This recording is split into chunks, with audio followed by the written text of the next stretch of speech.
Molweni kwakhona abathandi bamabali esiXhosa. Esethu isiXhosa iniphathele elibali landelayo. Luthando lokwenene ke elo. Kunomazwi obalisayo. Ndikuphathele le ntyatyambo. Ndiyithenge ngemali yam, andiyicholanga. Ndikunika ngenhliziyo enothando. Yamkele nawe ngothando.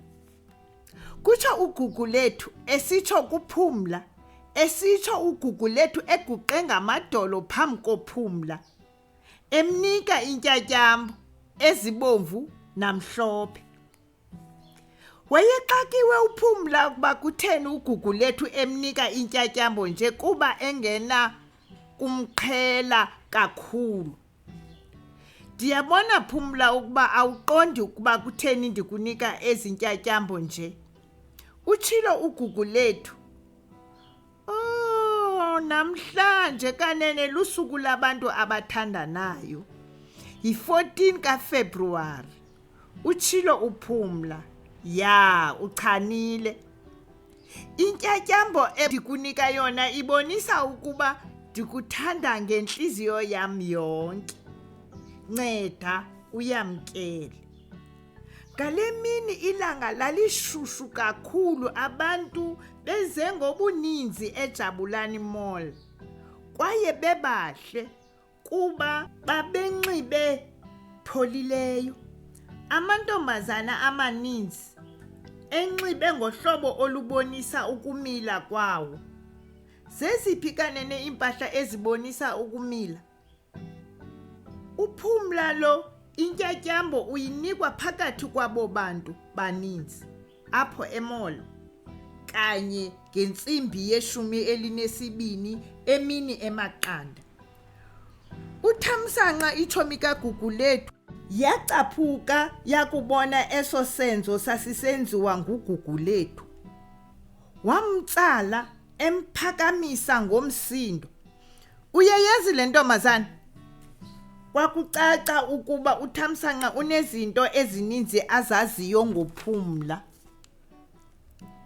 Ndikuxelele ibenye ingxaki kaphumla. Uphumla waye wagula ixesha elide, waze wathi ekuphileni kwakhe wanomlenze omfutshane kunomnye. Awathi wancediswa ngokwenzelwa izihlangu zentsimbi, kodwa wawungenakutsho xa umbona kuba wayemhle ezogqithela kwabanye. Uthamsanqa ecaphuka nje ucinga ukuba ugugu lethu akamazi uphumla ukuba unengxaki yomlenze. Kanti ke ugugu lethu akukho nto wayengayazi ngophumla. Wayemazi ukusuka nokuhlala. Wayemazi ukuba unengxaki yomlenze kunye nezinye izinto ezakhe zamehlela.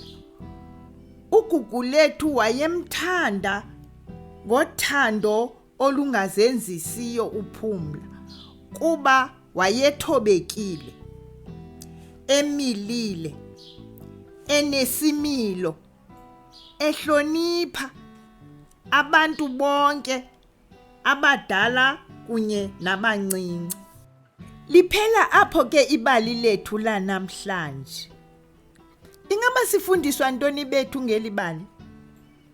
Okokuqala sifundiswa ukuba sibamkele njengabantu abantu abaneziphene zomzimba. Okwesibini, uyathandeka umntu othobekileyo, onesimilo nohloniphayo. Uthandwa ngabantu bonke. Enkosi ke baphulaphuli, side siphinde sibonane kwilixa elizayo. Sicela ulike, uviewwe, usubscribe.